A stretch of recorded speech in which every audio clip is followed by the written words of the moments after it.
being a genuine human being with a genuine interest in the other side, in the other party, to know who they are and what they do and what they stand for. It's not a matter of quantity, but rather of quality. It's a matter of really caring about the people that really care about you. When you're an entrepreneur, you have to really niche down the people that you want to serve. Don't try to go after everybody. Don't try to throw your net to everybody. No.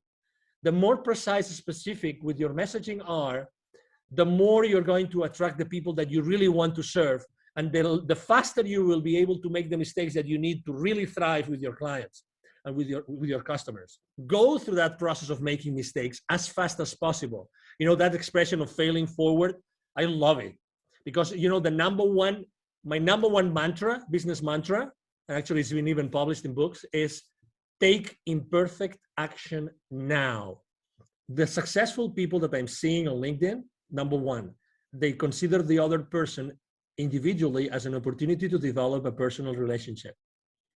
Number two, the LinkedIn profile is not a place where you actually publicize your professional career, but rather a landing page. Number three, I see people starting to understand how to capitalize on their previous experiences with the new experience, with the new venture, the new entrepreneurial journey that they started.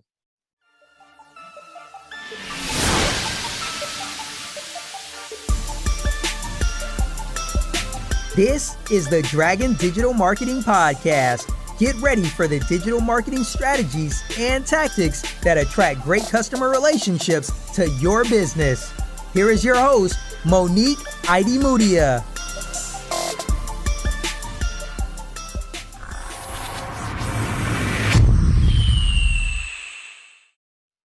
Hi, and welcome everybody to a new episode of the Dragon Digital Marketing Podcast.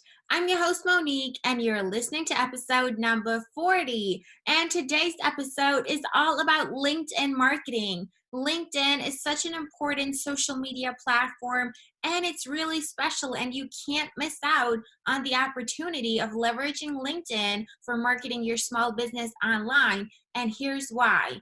LinkedIn is not just for B2B, and LinkedIn is a social media platform where people actually expect to receive news and updates from their favorite brands and their favorite businesses because it's a more professional social network, and it's actually been designed with that in mind. So you're not interrupting people with your posts when all they're trying to see is updates from their friends and family like on other social networks. So I'm super excited to talk about this. We're going to cover the topic in depth, and this is probably the only podcast episode that you have to listen to when you want to learn about LinkedIn marketing for your small business.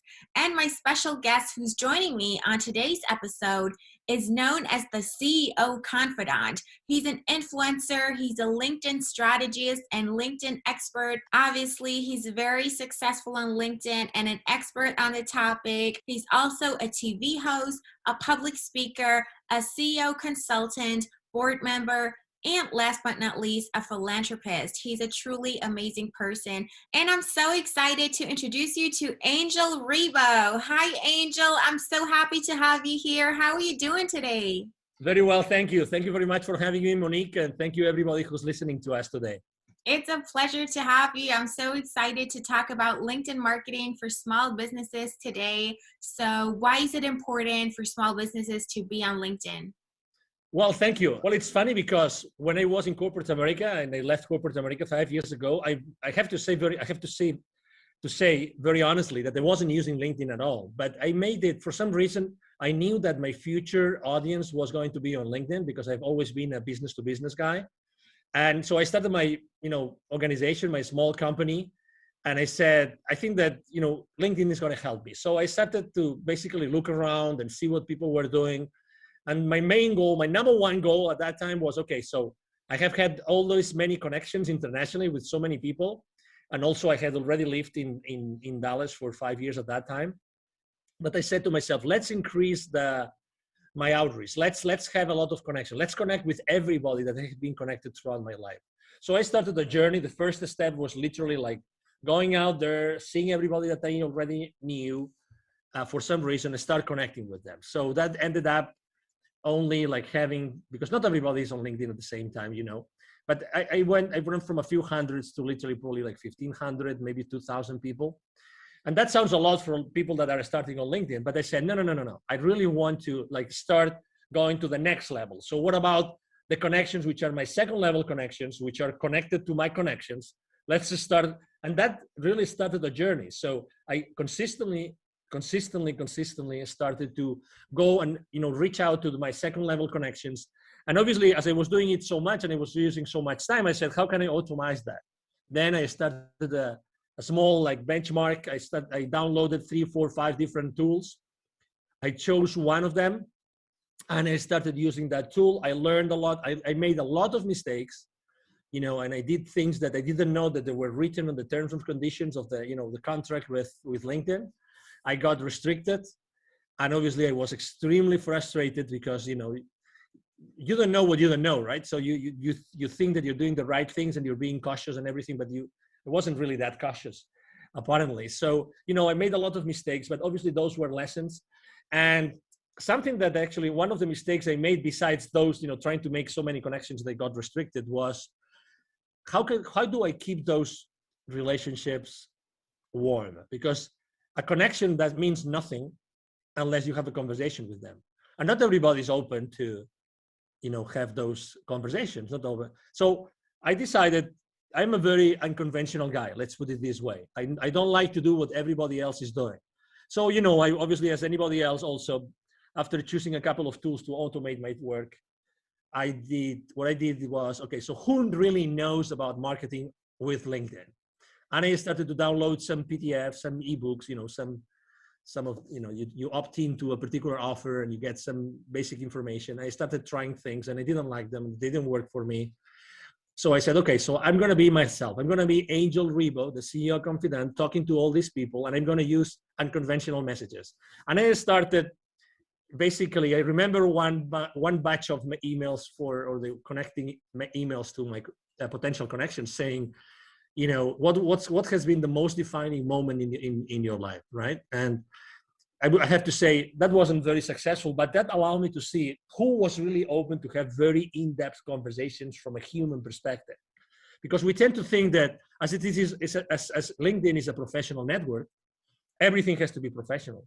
But that's not the case. In reality, people connect and people do business with people, with human beings. So people do businesses with people that they trust and they think that they can have a personal, the right personal, connection and relationship, probably with the same principles or similar principles, similar values, right?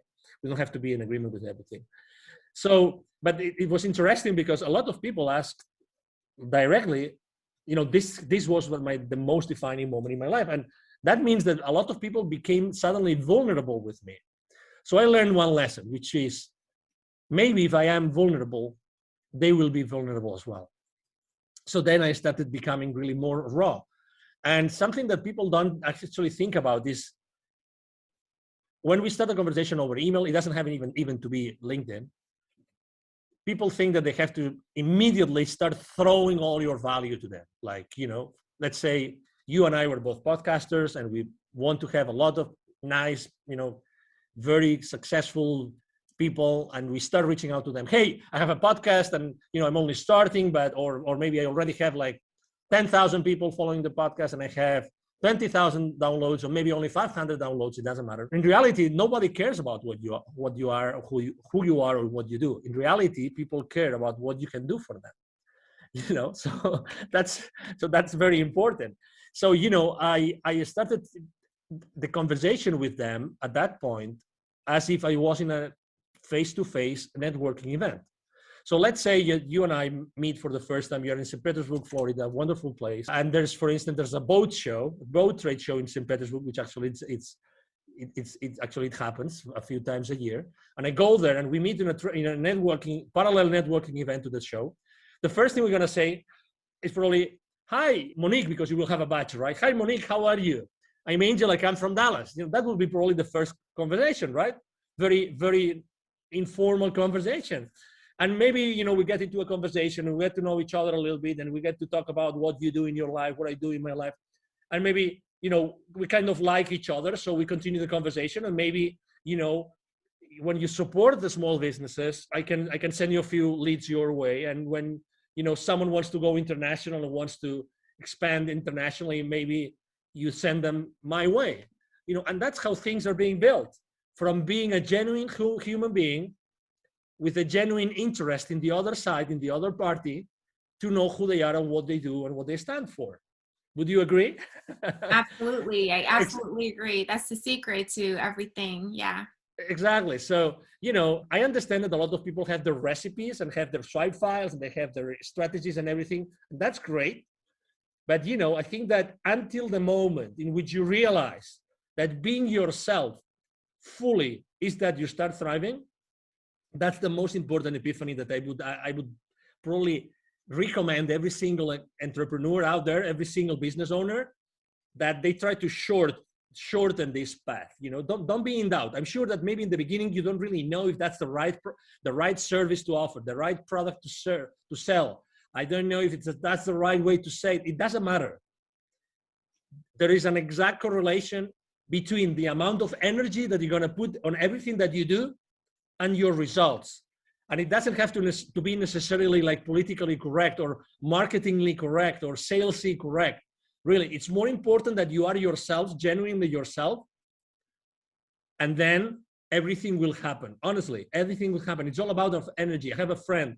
He's very good. He's one of the few people I know that really understand sales. His name is Jim Padilla, Padilla, and he always talks about this, about being you, genuinely you, when you are, positioning yourself, your products and your services to anybody else. That's honestly 90% of your success in your entrepreneurial journey, Monique. Absolutely. It's all about authenticity and putting yourself out there, being a genuine human being. And that's how you get connections in real life as well as online.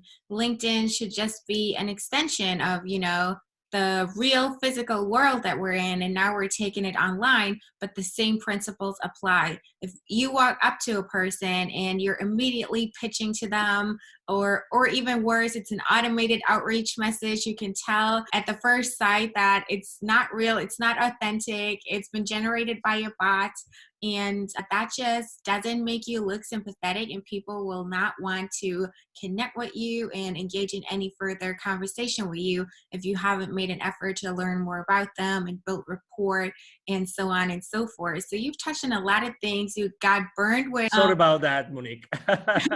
No, that's a valuable experience to share because it taught you to be authentic and to reach out to people manually, right? And you started with your first degree connections, and then you went to the second degree connections and so on, and just expanded your network and actually reached out to those people. The connection itself doesn't give you anything, but you have to start a conversation, and that's how you do it. That's the strategy. That's the plan of action that you have to map out to be successful on LinkedIn. So absolutely. Would you say that LinkedIn is only for B2B, or can people who are in B2C also leverage LinkedIn for their digital marketing? Oh, definitely. And I'm probably a good example because, for instance, of my 20, right now I have around 27,000 connections. I have a high level of engagement. I typically have an engagement between 6 and 10%, 9 something percent on my posts, which is pretty high. And I have thousands of views of all my posts. And I would say that, one of the lessons I've learned is that you have to not only be genuine on that connection, on that relationship, but also that when you continue that conversation, that you have to be, it's not a matter of quantity, but rather of quality. It's a matter of really caring about the people that really care about you. Obviously, we all would like to, right now or tomorrow morning, we get up, we go to LinkedIn, and our last post has 20,000 views, 3,000 comments, and 5,000 reactions. But this is related to the game of influence. I'm going to repeat this, the game of influence. I think that not many people are able to master the game of influence. And there's some theory and there's some practice there.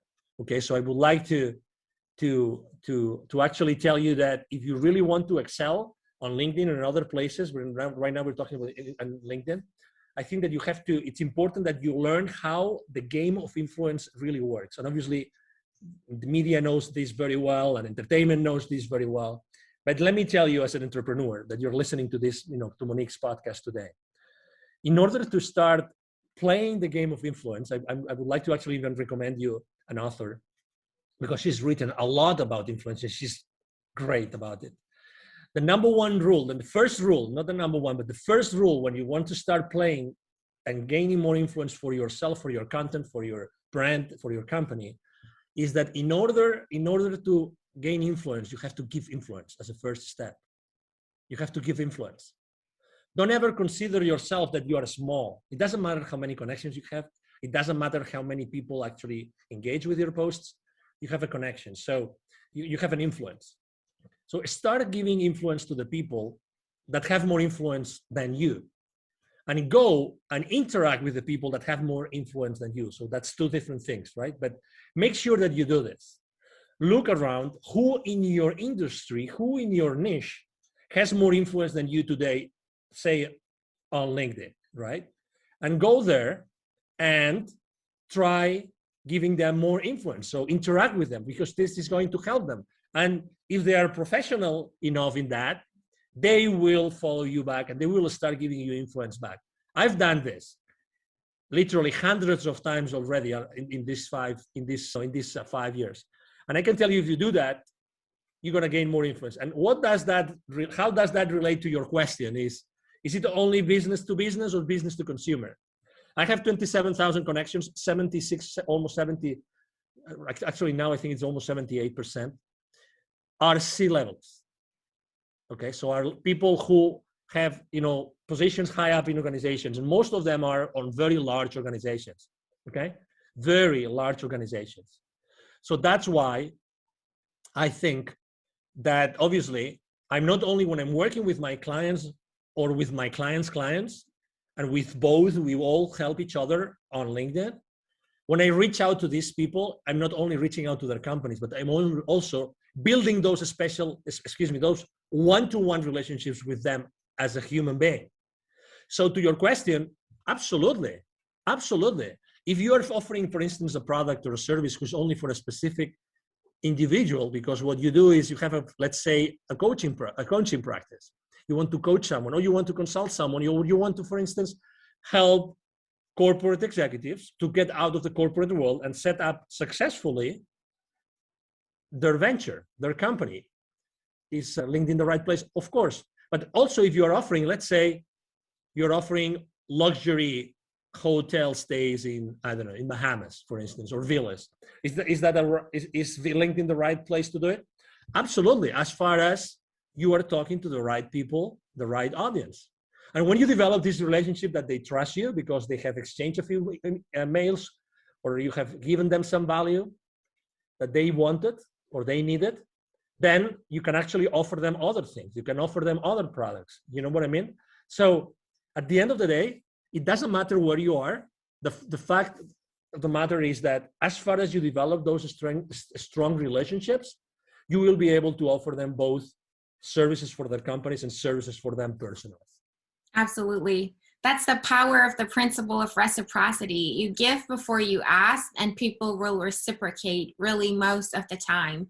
And everybody's on LinkedIn, not just, entrepreneurs and people who own businesses. A lot of people who work in jobs are on LinkedIn well. So no matter whether you're in business to business or business to consumer, everybody works P2P, people to people. So you can find your audience on LinkedIn and leverage it as a tool. And it's a huge social media platform, and you definitely be missing out if you wouldn't leverage LinkedIn.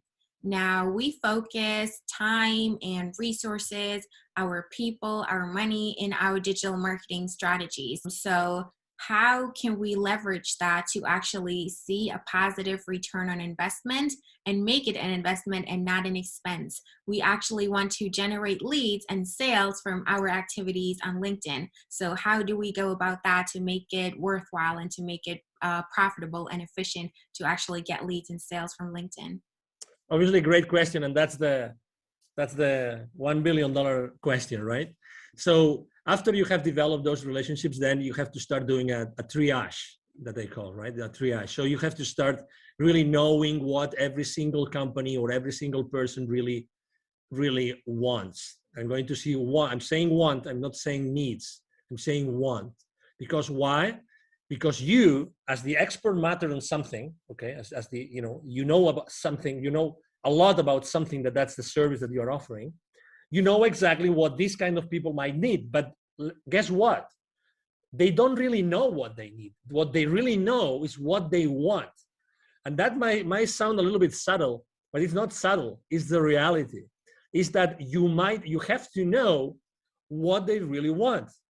So you have to create that space in which you consistently talk with them, generally speaking, like automatized or one-on-one, so that you eventually get them to tell you what they want, okay, what they want. And different people in the same company might want different things. The thing is, can your service or your product fulfill that thing that they want? Yes or no? You are the expert. So you're going to give them what they need, but they're going to buy from you what they want. Okay, so again, this is a subtle difference, but it's extremely important. I have a very common mistake we make when we go out there. And again, I receive literally 40 to 50 messages every single day on LinkedIn. Every single day. I have around 20 to 30 requests for new connections coming to me every single day. Every single day. So, and I have to tell you, less than 1% of the messages sent to me, I really am willing and open to have a conversation, because they just throw things at you, without really caring about me. You have to be, when you're an entrepreneur, you have to really niche down the people that you want to serve. When we are entrepreneurs and when we start our journey, we are extremely fearful about many different things, about money, about the future, about the uncertainty, you name it, about family, about mortgages, about our bills, you name it. I mean, you are an entrepreneur, Monique. I'm sure that you resonate with what I'm saying. But guess what? The more precise and specific that you are with your message, the more you are going to connect to your audience. And it doesn't matter how big your audience is. It doesn't matter how, in theory, your audience, how big in theory is that going to be. In reality, you only probably need what? 2, 3, 4, 5 clients to start having your business, ramp up. So, and when you start doing that, guess what? You start making mistakes. Oh no, Angel, no. I don't want to make mistakes with my first customers. Well, guess what? You are going to make mistakes with your first customers, because that's it has to be like this. And then you will adapt, and you will apologize, and you will learn, and you will offer more and more and more value to those customers until you have had so many customers and you have made and learned so many lessons that you will do a much better job and you will make much more money. But again, don't try to go after everybody. Don't try to throw your net to everybody. No. The more precise and specific with your messaging are, the more you're going to attract the people that you really want to serve. And the faster you will be able to make the mistakes that you need to really thrive with your clients and with your customers. And that's fearful. And I understand that, because I've been there, and very often I am there. For instance, last year, 2020, that was a year of pivoting, right? Everybody was reinventing themselves. How am I going to adapt to the new market, blah, blah, blah. I was helping here. I actually was able to give even 2 webinars to the local community of entrepreneurs through an accelerator here, business accelerator. And I was telling them the same thing. Hey, if you're going to change, make sure what you're going to offer is going to be extremely specific, so you will be able to, go through that process of making mistakes as fast as possible. That expression of failing forward, I love it, because, my number one mantra, business mantra, and actually it's been even published in books, is take imperfect action now. Take imperfect action now. That's my favorite mantra. Unless you confront your fears immediately, it doesn't matter how many mistakes you make, you will never thrive. If you really want to be an entrepreneur, committed to yourself and to the rest of the people around you, your employees maybe, or maybe your family or relatives, take imperfect action now. Don't wait for anything else. Absolutely. I totally agree. You know, in order to get where you want to be, you have to get started. The first step is the most crucial step. And, you know, everything comes from practice and experience. You cannot expect it to be perfect when you're just getting started. You just have to get the ball rolling, and then you get that snowball effect. And basically, what you do when you reach out and engage in conversations with your connections is you create a vision match, and you connect what they want with what they actually need and what you can offer them. Bring it all together, align it, and they'll see that it makes sense for them and become your customers and become happy with what you have to offer for them. So, do you see any trends right now that are going on with LinkedIn marketing? Well, unfortunately, I have to say, well, number one, I think that I have seen a dramatic increase of people reaching out to each other. Okay. So, I mean, and that's obvious because people, when they spend more time at home, they're looking at other options of doing the same thing more efficiently, or better said, they're looking for being more effective, because we tend to do, as a very good friend of mine tells me all the time, we tend to do the same wrong thing more efficiently, which does not take us anywhere. So what I'm saying is, number one, a lot of people, many more people reaching out. But as I said before, guess what? These people are not personal. They are not personal. So I keep on seeing a lot of people making the same mistakes and doing the wrong thing more and more and more efficiently. Why more efficiently? Because the messages are longer. So instead of being one page of verbiage that you really don't care about, now it's 3, 4, 5 pages. Literally, I mean, I really don't understand how this is possible. But anyway, so the successful people that I'm seeing on LinkedIn, number one, they consider the other person individually as an opportunity to develop a personal relationship. As it sounds, okay? As it sounds maybe too raw, but this is it. Number two, the LinkedIn profile is not a place where you actually publicize your professional career, but rather a landing page. And there's many people saying that out there, and I couldn't agree more. A landing page, okay? A landing page. So that means that what you show there is actually you are showcasing your products and services. So again, think in terms, when you're designing your page, your profile, think in terms of this that I just said, okay? I mean, I do this not only for my profile, I do this for my clients, because again, you don't want to show your clients, you know, how many years you work for X, Y, or Z. You can always do that afterwards. You really want to show them what you are about. You want to show them real testimonials of people that you helped before. Now, number three, I see people, obviously, there's a lot of people going out of the corporate world. I see them starting to understand how to capitalize on their previous experiences with the new experience, with the new venture, the new entrepreneurial journey that they started. And I would like to tell the already existing entrepreneurs who are already on LinkedIn, even if they're already active, to go back and rethink this, okay? So you still have an opportunity to go, because you obviously started somewhere, right? You for sure have an experience of some sort on some company, medium size, small size, large size, it doesn't matter. Go back to that experience and think about how can you change your presence on your profile so that becomes a beacon, so that everybody sees this amazing testimonial, this amazing experience that talks to the audience that you want to serve. And that's another thing that I see very, very, very clearly. So the people are starting to understand that the profile is much more. And probably the last trend that I would say that I'm seeing more and more often is that people are obviously reaching out to experts on the matter. Let's say they're not taking risks. So they want to go to someone that has already been successful with LinkedIn, that has already been able to make the mistakes so that they avoid making the mistakes. If someone gets restricted on their profile right now, very honestly, and there's thousands of them every single day, is because you want. Because I already warned you. I made the mistakes. So why would you make the mistakes if I'm telling you what mistakes not to make? You know what I'm trying to say? One of the main mistakes I made, I don't know about you, Monique, when I started my journey, I didn't ask for help. And that was a big mistake, because the most precious resource that we have in our lives is exactly that, time. It's time. I wish I had invested more in other people helping me when I started my journey, because they would position my business into a place in which I would probably have saved 6 months, 12 months of time. And time is the most scarce resource. The only scarce resource actually we have is time. And I would encourage everybody of you listening to us today to please consider investing in people that have already been there, that have already taken that journey, so you are able to learn all those lessons and really don't waste so many months or even years in your life trying to do the same wrong thing more efficiently, but rather being more effective. We need to be more effective, Monique.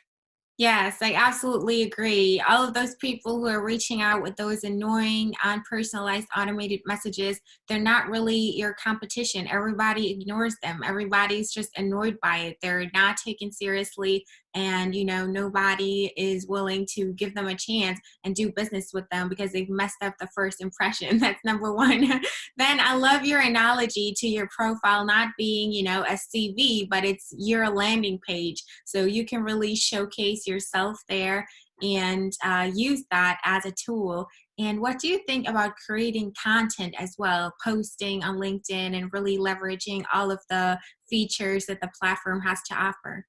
Exactly. Well, obviously you're preaching to the choir here, and you know that, as I said before, I post every single day. About content creation, obviously I'm a big believer, and I think that, I learned many lessons in there, and I would love to share them with your audience, obviously. Number one, you have to be persistent, okay? So I have to say that I wasn't persistent before, and I wasn't creating before I wasn't persistent, and I was just sharing someone else's content. You can do that, and it's not bad, and you are helping someone else. And it's okay, but it was until I started, and I have been right now probably posting every single day for the last literally 10 months, probably right now, every single day. And I'm posting, I would say, three types of, or two types of content, just to simplify, to make things easy for people. Number one, I post about my business and about my clients' businesses. Okay, actually, I myself, I use my profile, I use my influence, so I actually help my clients with my exposure. So I expose their content, their videos, their interviews with my audience. I mean, that's what influencers do, right? We use our influence to favor the business of someone else, and that's something I do. So then I have a first type of content, which is my own content and my clients' content, and that is typically 3 times a week, 3 days a week. Okay, and then. So I post typically once a day. And then the rest of the days, it's really related to something personal that happened to me, or something personal that I see happening to others very much, and I think that interests them, or something which is related to a specific date. So it's Nelson Mandela Day, or it's St. Valentine's Day, and then I post something about it. And I have to say, I mean, I love writing copy, and I have actually a great copywriter in my team, and we really, I mean, we really love to do it. We really love to do that. And if I had to give you a reason why I post so many days personal stuff, it's because people like to know really who you are. People like to know what you think. And I'm not very controversial, because on my posts, not because I don't want to be controversial, it's because who I am. I'm not controversial. I mean, I've always been that guy. I come from a Catholic family in Spain, and Spain is a very Catholic country, and I always was trying to be in the middle and try to be the moderator in fights, this kind of thing. That's who I am, right? So last year, for instance, I can tell you that I posted a lot about building bridges.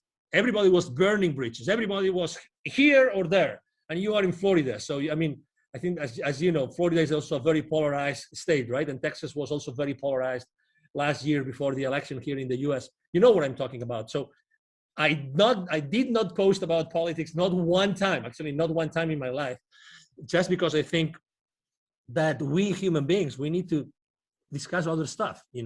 I'm not here to discuss about politics, but I know that people were feeling that they were losing some friends to discussions, to fights, to arguments. People were feeling they were losing some. I mean, who hasn't unfortunately lost some friends or even some relatives to some insane arguments that inside of you that weren't the right thing to do, but it's done, and I can cope with this kind of arguments, blah blah blah, whatever that is. That's why I posted so often about building bridges. And the other thing I actually posted a lot last year, just as an anecdote, was give me a break. I really posted many times about, those days that you woke up and maybe you listened to the news, you made the mistake of listening to the news, and then the news, guess what? Boom! It was like a download of, oh no, I'm depressed for the rest of the day. So I know that people needed a break, and people needed to actually listen, that someone was listening to them, that really we all need a break. Maybe we cannot go anywhere now because there's restrictions traveling or whatever. Maybe we can just go to the neighborhood. We could just go to the county next to us and do something different for a day. We can just stay at that other hotel. You live in St. Petersburg, maybe you don't need to go to the beach, but you like to go to the other side of the peninsula, and it is what it is, just for a change, just to change your mind and put yourself in a different mood, in a different emotion. So I think that it's very important for your audience to know who you are as a person, and also obviously to post about your business, because you want to do business at the end of the day. Yes, it has to be well balanced, that's for sure. Exactly. So what do you think about influencer marketing on LinkedIn? How is it working with influencers on LinkedIn? It's certainly very different from the, stereotype of an influencer who's doing beauty, makeup, or travel or whatever, and they're calling themselves influencers. It's different on LinkedIn, right? Yeah, it's different because obviously, the services that we offer and what we do is really tailored for that kind of audience. But you said it very well. Actually, there's actually, I'm right now in conversations with several luxury brands because they know that they can reach out to thousands and thousands of C-levels that obviously are the target market for their products, right? So yes, it's different. So I would say you have to be extremely professional with what you do. There's no, what's the name? I don't know the name in English for that word. So it's just coming in Spanish to me, but you have to be extremely consistent, coherent. That's the word, coherent with what you are putting out there, right? If you are a coherent, you're a serious business person, it's the same thing when you're using your influence for other brands. And actually you have to be even more coherent with that seriousness, with that, that principles and those values that are behind your brand, in my case, the CEO of Confidant brand. And you have to be extremely respectful with all your audience. So I don't really see a lot of people using it. And for instance, I'm using it because I already told you I use my influence. So I am an influencer on LinkedIn. But something that I do, and I don't see anybody doing either, is that I go an extra mile, which is I literally generate really hundreds of leads, because when my connections reach out to me for that particular offer from that particular client that I'm helping with my influence, when they reach out to me, they engage with me. Many of them say, "Wow, that's interesting. Thank you very much for sharing this with me." This starts a conversation. This is starting a conversation. So eventually that becomes a deal for my company. So I think that my way of seeing influencer marketing on LinkedIn is not only marketing itself, but also sales. For me, it's generating leads. And if you are not generating specific leads, and I'm able to drill down really to like the name and the number of employees of that company and the position of that person, that's the beauty of LinkedIn. I think that I'm missing my word with my clients. And I'm all about offering more value than the value that they expect. So, and that's why, again, for me, I see LinkedIn more like extremely professional, but generating not only influence and presence and clicks on links, but also engaging. And that's beautiful. That's excellent. And I like to do that. Yes, absolutely. I agree. Influencers on LinkedIn are just people who literally have influence. It's about the know, like, and trust factor. It's about having an image that you keep up consistently. You don't deviate from it. Talk about controversial things like family, beliefs, religion, race, politics, things like that. Those can get you into trouble, and it's kind of tricky to navigate through that. You want to stay consistent to the values that you have and practice what you preach. The influencers on LinkedIn are just people who know the right people and are known by the right people. So it's not just random, people who post pretty pictures that inspire others, and that's what makes them influencers. It's not like that on LinkedIn.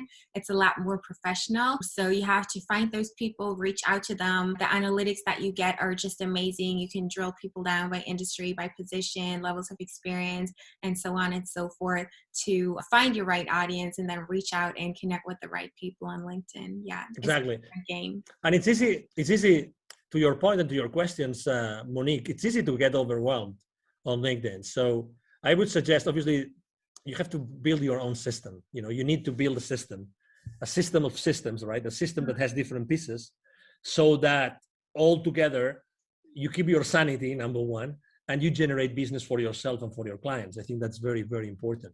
Exactly. What do you think about LinkedIn events? I think that they have to, it's obviously it's a good, let's say any excuse to engage with your audience is good. I am still on the fence about it because it's still not, I think people are not using it to the full extent. So when you are trying to actually opt in for an event, there's so many steps that you have to do manually. Everything is not yet, or people are still not learning how to do it all automatically. So eventually you end up doing a lot of stuff, a lot of clicks and searches and online things to actually find the event. That's my only criticism to event. Are they good? Of course. I mean, at the end of the day, what LinkedIn wants is that you stay with them for as long as possible. That's what they want, that you are there with them for a lot of time so they can expose you to the advertisements of their clients. I mean, I get that. But I think that there should be something else, some more value in there, so that it was really a place where people meet. And right now, I have felt when I'm signing up with events that the system is a little bit broken. That's my experience. Okay, I mean, with all due respect, and this is just positive feedback about the system. The idea is great, but I think that the implementation is not there yet. Yeah, so you don't necessarily need events. You can generate leads just through reaching out to people, messaging them, posting content, and engaging with other people's content as well. Yeah, LinkedIn doesn't really give you a good opportunity to export those leads and, automatically, reach out to them if they've attended your event. It's more like, promoting events that most of the time take place off platform anyways. So they could do some improvement on that for sure. But it's a handy tool and it's definitely worth looking into if you want to leverage LinkedIn to the fullest. I would definitely use, exactly to your point, I would definitely use LinkedIn actually to drive traffic to an outside of LinkedIn event. Mm-hmm. Because at the end of the day, the platform that LinkedIn offers you is like an event scheduling platform. It's not a platform where the event is going to take place so that everybody knows what it is about, right? So you will eventually have to have an external platform to conduct the webinar or the event, whatever the event it is. But again, you can still use LinkedIn to drive that traffic. And obviously, in order to measure your traffic on your profile, it's very easy. You see how many people have actually viewed your profile, and you see this when you go to your main page of your profile, you see that traffic. So as you know, unless you measure something, you don't know if you're really managing it. So I would ask you to track that down continuously, like on a weekly basis. So LinkedIn tells you for the last 90 days, how many people has viewed your profiles. So that's one thing that you should keep into account. Another one is for the posts, how many people actually views your posts. And the third one is how many times you have been on a search. And that means the job search tool inside LinkedIn. But again, it's another way in which you see if the keywords that you're using on your profile are the right ones or not. So as far as again, it's all about, because we're talking about how to drive traffic to your events, right? So keep an eye on all those statistics. And if you keep an eye on those stats and you keep on increasing them all the time, and you know how to increase them, then you will then increasingly attract people to your webinars outside of LinkedIn. Right.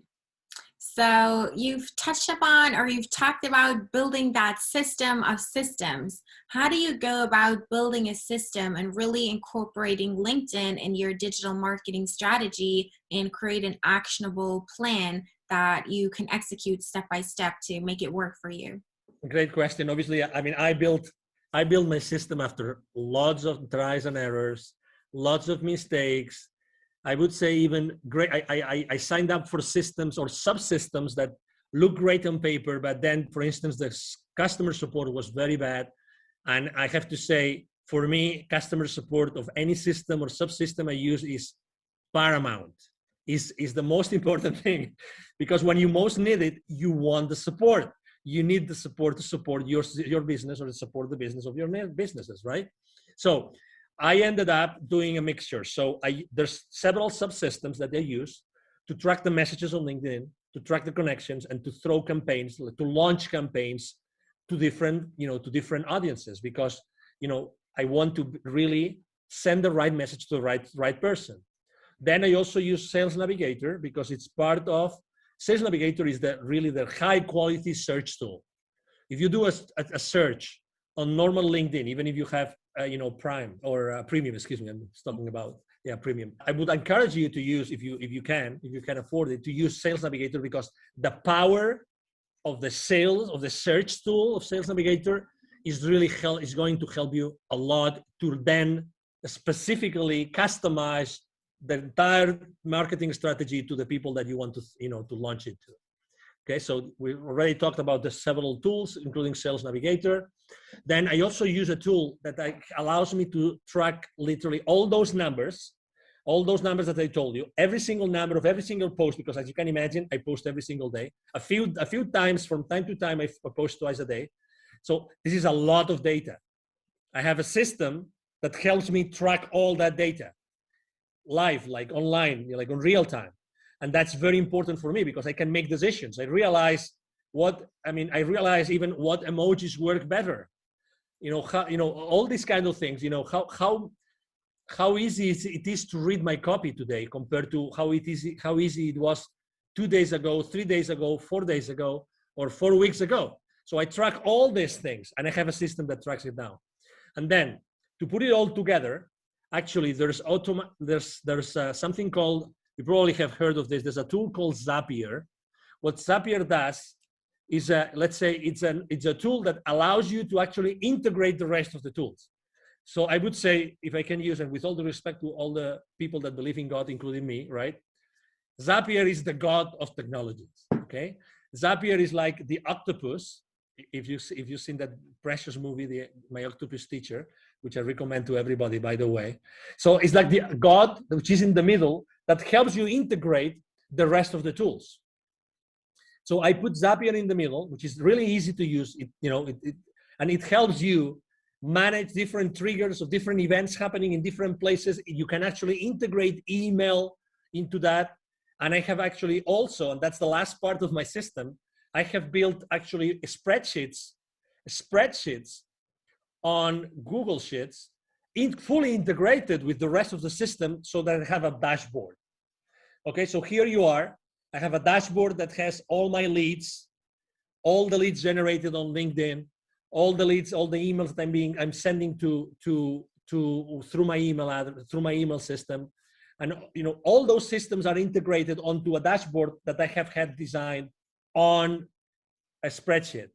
So this is my entire system, right? It sounds complicated, because I have tried to explain it to you the way that I was little by little integrating the different subsystems, but right now, works flawlessly. And what I'm doing I have someone in my team that has helped me build the systems for me and for my clients. So right now it's like duplicating the same system, so it works for other people. That's the beauty of it. Again, it was what I was saying before. I mean, it would take for you many months just to do a benchmark of the different technologies and subsystems. When you have a system that already works, how much is it? How much is for you? How much is 3 months of your life worth for you? How much of not having to pay more bills?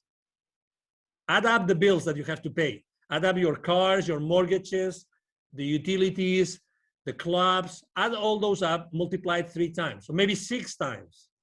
How much is that for you? If you could start generating revenue in 30 days or in 60 days, that's why I always talk about the same thing as I said before, taking perfect action now, but get help.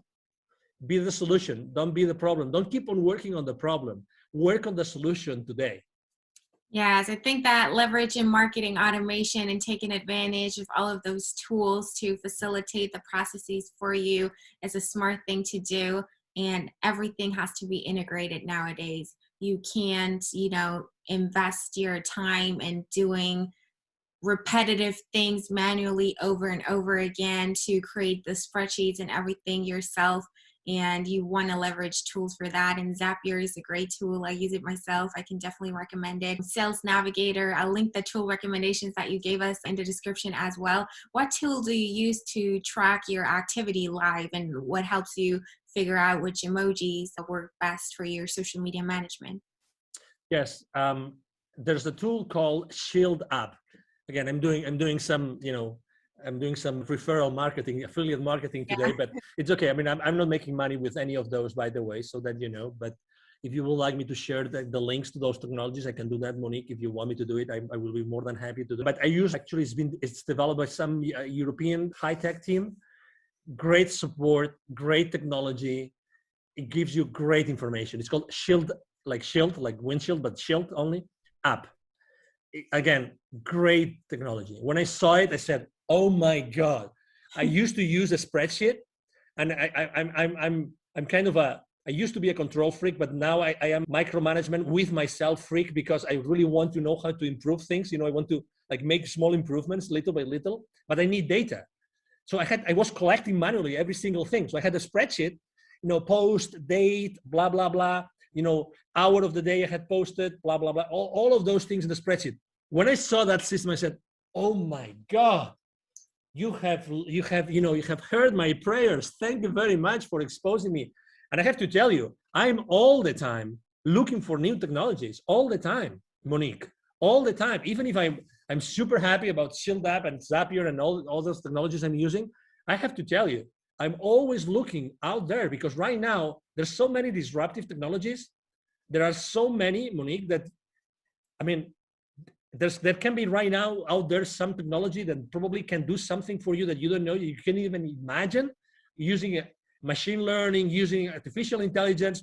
Oh my God, that could probably save you 2 months of marketing, 3 months of marketing, or 6 months of prospecting, of cold prospecting. Oh my God, what does that mean to your business? Again, we entrepreneurs, I think that we're very conscious about all the bills we pay every month, right?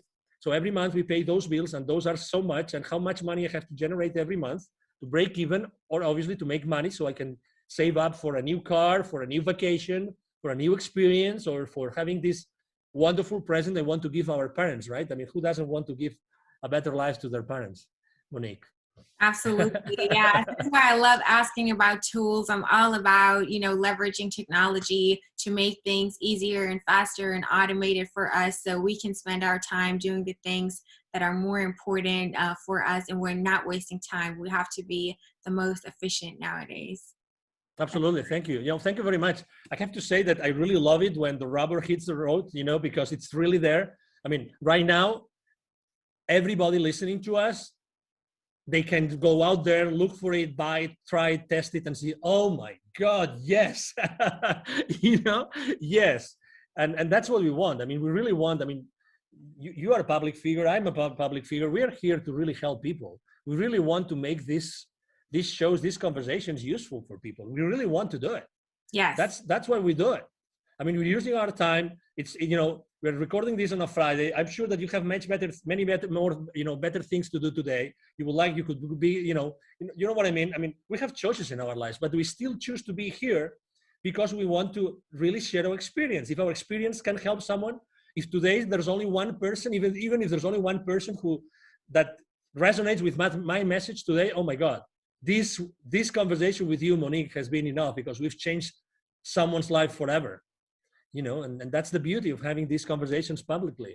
Yes. So what benefits of LinkedIn marketing do you see that no other platform offers? Segmentation, I think it's very important. You own the data.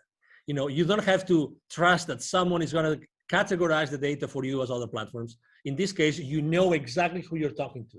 And you have contact information, direct contact information with the people that connect with you. Okay?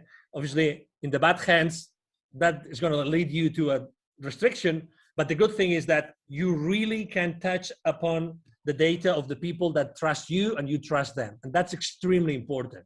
Okay, as I said before, and you asked me, is it only B2B or maybe it can be also B2C? Absolutely. If you do it right, Again, if you do it right, it can be B2B or B2C. For instance, I had a client that he was developing a personal app, right? A personal app. And that app, he was only thinking of, no. In order to sell that app, it's for private people. It's for, it's for the mom and pop, and maybe not young people, probably mom and pop, or, middle age, blah, blah, blah. I should use probably like, it's probably going to be Instagram. And I said, well, and do you think that maybe there are a lot of mom and pops that work in large corporations? And do you think that maybe that could interest a corporation? So again, it's the flexibility, it's the granularity, that's the word. Granularity of information that LinkedIn offers to you that you can actually then use to, drill down to who you really are interested in talking. And that's beautiful. Again, read the terms and conditions, because you don't want to be restricted.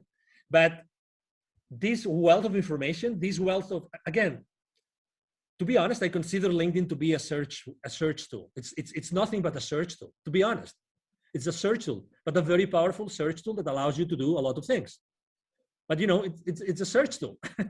Yeah, that's right. It's a very powerful search tool. Actually, if you go now to Google or to any search tool and online and you put my name, I bet you that probably the first line of Angel Ribo,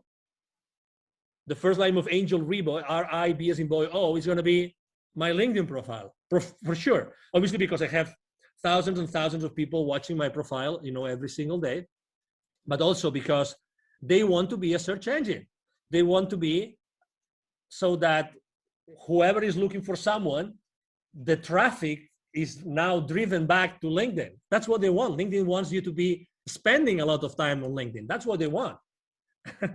Yeah, so it's self-reinforcing, and your goals and the goals of the platform are aligned, and they keep pushing you more and more because you do what the algorithm wants to see. You don't, try to drive people away from LinkedIn and, always link to other websites and try to get them to leave LinkedIn or whatever. No, you're using the features that LinkedIn offers you to engage with people and pursue your marketing goals, and you're doing it all on the platform. You're using their events feature, their messaging feature, you're sharing content directly on there, you're endorsing people, receiving recommendations, giving recommendations, and collect everything on LinkedIn and use that as your marketing tool, use your profile as your landing page, and that helps LinkedIn out. And if you help them out, they want to help you out too, so they're not going to punish you, they're going to give you an amazing organic reach and all of that, and it's just a win-win. That's right.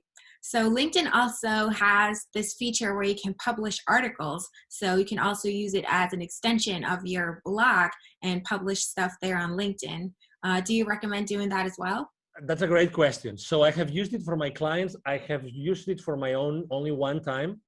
And the reason why I have done it so little for me and also so little for my clients is because I think that written content, even if it has pictures and it has, photos and it has charts and it has bullet points, how many people do they really have the time to read the entire article? That's number one. Number two, how many times, if you reduce the size of the device screen, right?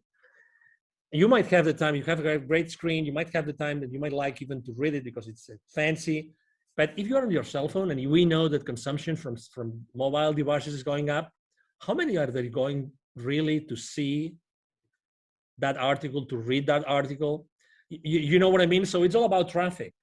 So as much as I could be, I have a group of content, developers, creators. So I could have articles every week, and I'm not doing it because of that, because I'm not sure that I'm going to be adding the value that my clients are going to have the time to read. That's why. So you want to repurpose that content, and you have a way to drive a lot of traffic to that article from outside LinkedIn. Maybe that would make sense because, again, LinkedIn is their place for corporate and professionals and B2B and B2C, blah. That I understand, but to be honest, internally, not sure. Yeah, so it's better to post directly in the feed, post images and text there. You can post PDFs. It makes your content more easily consumable at a glance while people are scrolling through their feed, and they don't have to take the time even to actually read an article. That would actually be the smarter thing to do that you also recommend. That's good to know. Absolutely. I mean, people may have different opinions, but I'd rather probably write an article at, I don't know, at Thrive Global, Ariana Huffington's online publication than doing it on LinkedIn. I mean, as much as obviously, I mean, as you probably can imagine, I spend hours every day on LinkedIn, literally hours. Yeah, so you would know. I think it also depends on your niche. For a minority of people who are in the copywriting niche, or I don't know, poetry, whatever, when it's all about writing and they know their audience likes to read, they only want to read, and they it's really all about text, then of course you can leverage that. And it's great that LinkedIn offers that feature, because you can showcase your work and share it with the audience without having to, drive people off the platform. So we can use that. But in general, it might be more beneficial for you. I mean, you have to test it out. There's no one size fits all answer to anything in this world, but in general, it gets more traction when you post in your feed. Because if you publish that article, you write it, you publish it on LinkedIn, then when you share it, all that people see is a preview. They see like the header image, a title, and like a small description of the preview. So they still have to click and they have to leave their feed to even be able to read that article. So it might be, easier to get the message across right there in the feed when they can see it right then and there. Yeah, exactly. And you cannot manage what you don't measure. So look at the numbers. I mean, you have your own audience. Look at the numbers. Look if you're grabbing the attention of the LinkedIn editors. That's another option. Obviously, see how much attraction you get with your articles. Yeah. I as I said before, I'm not a very conventional guy. So I like to try everything that I'm being told. You cannot do that. Okay, let's try what happens. Again, within a framework of, principles and consistency with my brand and everything. Yes, that's important though. Test. Oh, totally. Yeah, really. Don't be afraid. Again, at the end of the day, if you are, I always tell the same story. If you are afraid of trying something on LinkedIn or any other social media platform, if you are afraid, ask yourself the following question. Are the potential viewers of that post that might not like it, are they going to pay for your bills this month? Are they going to pay for your bills this month? You tell me. So why do you care about people that don't like what you're writing? I remember one day, the first video I've ever done myself online, it was on Facebook. Okay, that was 5 years ago, a few months after I left corporate America. And I was in panic. I mean, I right now I can do any interview, but I was in panic. I was so in panic that actually, as soon as I clicked like stop broadcasting live on Facebook, I started crying because the pressure, when the pressure is so high that the only thing you can do is like get all this pressure, the stress, anxiety away. I started crying. I don't mind saying it. And then I actually did something even worse, which is I sent to all my email list a link to the video. Guess what? There was a guy that responded to me. I have this email somewhere. I should frame this email. This is the most stupid video I've ever seen. Can you imagine? Like in that video, I was basically like getting naked, not physically, but this is why I decided to start my own company, and this is why I decided to start my nonprofit. So when you're explaining the reasons, and there's no reason why, you just want to like make peace with yourself, so everybody knows what you're doing. This kind of video, and this person told me in writing, this is the most stupid video I've ever seen. Don't send me any other email again.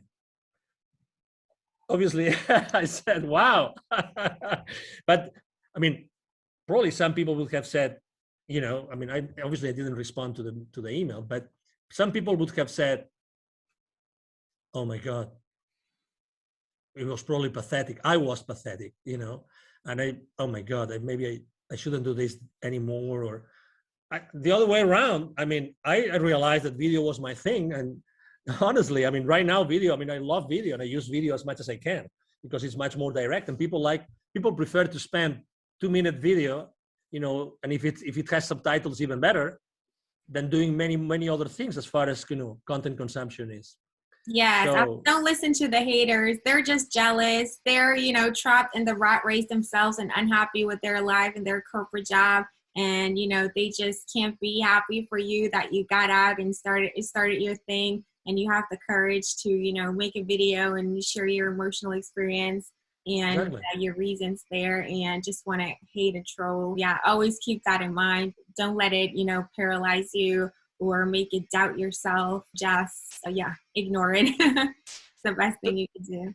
Yeah, exactly. And when someone said, I don't remember which of these online very famous marketeers, I went to their conference, and they said, when you see the number of haters increasing, it means that you probably are doing something right. Exactly. You're doing something right. So people, and some people might actually don't like to see that you're doing things differently, and they might take it personal or judgmentally. So, but that's okay. It's okay. You don't have to please everybody. You're here to help the people that want to be helped, and not everybody wants to be helped, and that's okay. That's why I said, niche down, be consistent with the same message with the same people. Yeah. Are there any LinkedIn marketing tips or best practices that you haven't shared yet and you definitely still want to share in this episode? Well, make sure that you use a lot of your keywords. You use a lot of keywords in your positions, your experience positions, and your about section. To be honest, the about section is not as important as people think it is, because it's always hiding. So people don't even go there and click. It's easier for people to see your experience than to see your about section. So don't pay too much attention to that. What else? Tag people on your posts. I think that works.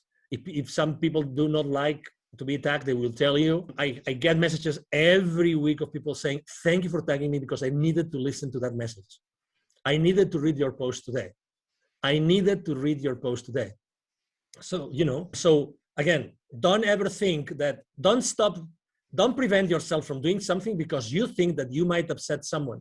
Never, ever make a decision thinking on these terms. Honestly, never. And so I do tag people. Another very easy tip I can tell you is that it's been shown that the perfect number of hashtags on your posts is 3. I would recommend you to actually choose the right tag hashtags for what you're doing. And I like to use hashtags that have huge outreach. I like to use 3 hashtags that have huge outreach, because very often I get this notification that, hey, your post got trending on innovation or on technology or on any other, or on startups or any other of the hashtags I use. And obviously, who doesn't like that? Who doesn't like to be found like your post is trending on that particular hashtag? That's very nice, right? It is, definitely. Exactly. Don't be afraid of reaching another tip. Don't be afraid of reaching in theory, highly powerful people in corporate America, because they are as human beings as you are. And again, if they don't want to connect, they will not. So just have a genuine conversation from you, whoever you are. I'm XYZ, and I'm reaching out to you because of this, and that's it. Again, don't be afraid of making mistakes. There can be, I have really, really like very powerful people on my LinkedIn. I have multi-billion-dollar, CEOs, company CEOs on as my connections. And I treasure a lot those connections, and I don't bother them unless it's necessary, and obviously bother for me means sharing some value that I think that it might be useful for them after I have had a conversation, right? Absolutely. So exactly, spend a lot of time, see what other influencers do, see what, again, don't take anything for granted. Very often, people are offering me services on LinkedIn services, and I go to their profiles, and guess what? I look at their posts, I look at how many people engage with their posts, and guess what? Are they walking their talk? That's my question. It's like, that's my question. I remember when I was at some point in my life, I was literally teaching, dozens of salespeople. I was giving sales training. Today I do it, but more on a reduced size. At some point I had more than 150 people attending to my courses, and many of them were 40, 50 live. And I remember that I was always giving them a piece of advice which is related to religion. Okay, so this is the piece of advice. As you probably remember, one of the 12 apostles of Jesus Christ doubted that he resurrected. right? And that one, well, there were a few that doubted it, but there was one specific, which is the main goal of this, an anecdote I'm sharing with you. That was Saint Thomas. So for those of you that remember what the Bible says, or what the Gospels say about Saint Thomas, is that Saint Thomas didn't believe that that person was Jesus, resurrected Jesus, until he put his hand on the wound that he had under his chest. And I always use this anecdote with my salespeople, which is never believe anything that anybody tells you in any company until you see it with your eyes, until you put your hand in the wound, in the side of the body of Jesus. Don't believe it. You know, obviously with all due respect, okay, I'm using this anecdote with all due respect to everybody. But unless you double check and you triple check, don't take anything. Don't take the word of anything. I mean, don't even take my word today. Honestly, make your own decision, and and go and research and do your research and see what's the exposure of a specific person. I mean, if someone is recommending you to write good copywriting for LinkedIn, for instance, which is actually that's another lesson for another day, Monique. We can talk about what is the copywriting the copy that sells on LinkedIn, right? So, and obviously we write every day, so we've kind of learned a few lessons. So if someone is offering you copywriting for LinkedIn, test them. Go to their post and see how many people actually watches their, views their posts. Honestly, and how much content do they have? How can they tell you that their content is good if they cannot tell you, they cannot show you that they have written, I don't know,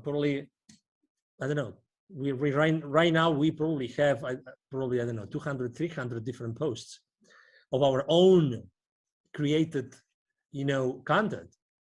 So don't take anything for granted, really. If you want to trust something, or if you want to try something or the services of someone, go there, look online, and make sure that what that person is saying or that company is saying is true. I would really recommend everybody to do this. Double check on everything. Make sure that things are true and people really walk their talk. Yes, verify their claims and look for some social proof before you just blindly trust anybody on the internet. That's right. Exactly. So, Angel, how can people reach out to you, find you, contact you if they want to learn more? Maybe they want to work with you. Absolutely. Thank you for the opportunity, obviously, again, Monique. So it's very easy to find me, obviously, on LinkedIn. My name is Angel, last name Ribo, R-I-B as in boy, O. My brand is the CEO Confidant. So if you go to even if you go to Google, you will find me easily, Angel Ribo. I have a team of people working with me. So we answer all the messages on LinkedIn, those 40, 50 daily messages on LinkedIn, they all get answered, all of them. And also my emails, I would like to actually offer my direct email address. And again, I respond, either myself or my team will respond the emails. My email address is angel@angelribo.com. angel@angelribo.com. That's my email address. And again, I would love to engage in a conversation with you. I mean, very honestly, I talk to a lot of people. I'm really the kind of person that whenever I can help, I help every single time. Anytime I'm being asked, I mean, just to give you an example, for COVID, this local business accelerator that serves so many small business owners and entrepreneurs and startups, they asked me if I wanted to be their mentor for some of their organization. I said, of course, anytime. So I'm this kind of guy. I like to help because I believe strongly in something that you said. And actually, I believe in that universal law of reciprocity. I mean, it is what it is. We cannot fake it. We can't change the laws of the universe. It's the law of reciprocity. The more you do, the more you receive. So I really strongly believe in that. And you can test me anytime. You can test my claim anytime, reaching out to me directly.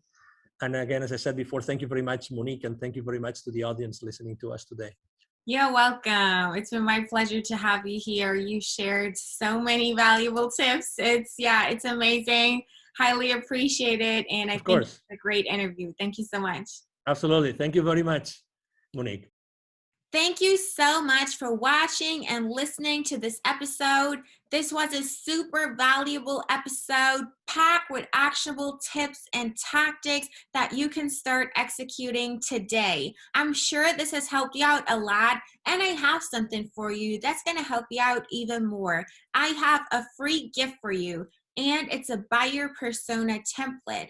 A buyer persona template helps you to create detailed buyer personas, which are semi-fictional representations of your ideal customers for your business, so you can tailor your outreach on LinkedIn, you can tailor your copywriting to your ideal clients, you can tailor your messaging, all of your marketing campaigns, all of the content that you create and put out there to actually speak to the people who are in your target audience and resonate with them and stand out and cut through the noise and be unique and differentiate yourself from all of the other people that use automated outreach methods for their LinkedIn marketing, or just put generic stuff out there that not really speaks to a niche and thus is irrelevant. So if you are looking to really see results with your marketing and tailor your messages to your target market and your audience and the people that you want to reach, you need a buyer persona to make it specific, to make it personalized and custom and tailored to them, so you're actually seen and heard and you're getting the results that you deserve.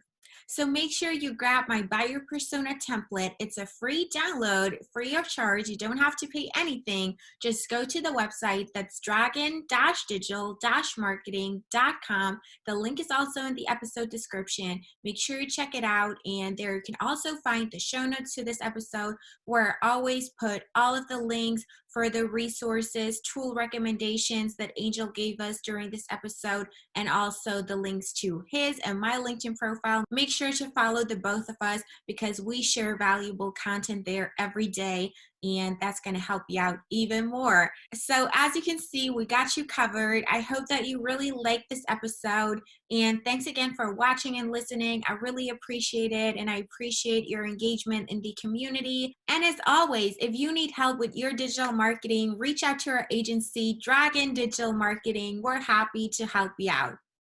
With that being said, I really hope to see you again in my next episode. Until next time.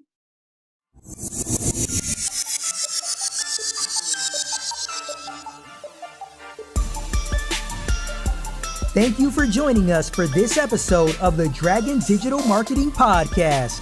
You can visit us at dragon-digital-marketing.com for more resources and for more episodes. Let us know how you like the show and write us a review. We are grateful when you like, share, and subscribe. We appreciate you.